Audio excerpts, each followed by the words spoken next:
Model 3 reservation holders got a surprise today. Panasonic is ready to hand Tesla money. Suppliers aren't confident in 2017 delivery plans, and the UAW has its eye on Fremont. Here is the weekend edition of Tesla Tidbits for May 20th, 2016.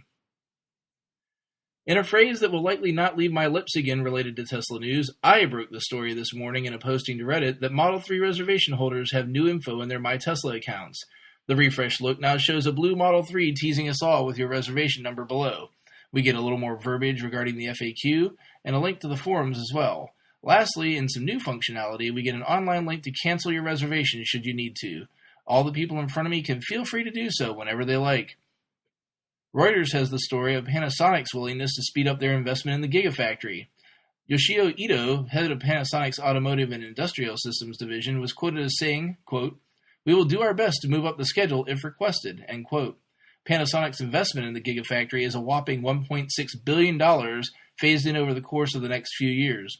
A faster ramp-up of the battery plant will be crucial to Tesla's 500,000 car annual goal for the end of 2018, and being able to throw money at the factory faster certainly cannot hurt.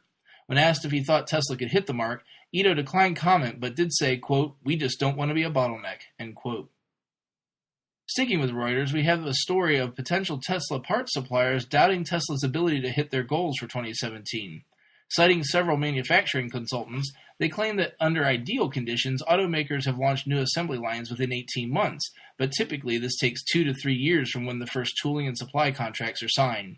They point at Fiat Chrysler as an example, which are in the process of converting an existing plant from manufacturing sedans to pickup trucks. Citing an unnamed supply sales executive, they quote him as saying, quote, "FCA already has the talent and the money, and the underlying machinery is already installed in the plant. They're aiming to be up and running in 2018, so they have 2 years, and suppliers are wondering if they'll make that deadline." Lastly, USA Today tells us that the UAW's interest has risen in organizing the Tesla Fremont assembly plant after declaring its intent to be manufacturing 500,000 cars per year at the plant in the recent earnings call, and then declaring its intent to raise $1.4 billion in capital. UAW President Dennis Williams told USA Today, quote, "We're watching that very closely," end quote. And also that, quote, "We just believe that workers ought to have a voice in the workplace, and they ought to have collective bargaining rights," end quote.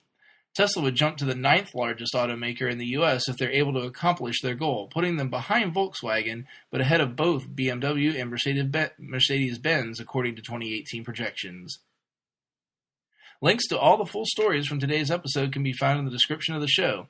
Do me a solid and hit those like and subscribe buttons on your favorite services. If you like what you hear every day, please consider supporting the podcast at patreon.com/Tesla Tidbits. If you've got no spare dollars, no big deal. Show your support with positive reviews, likes, and subscriptions. That's all for today. Hope to see you back here next week. Until then, charge it up and hit the road.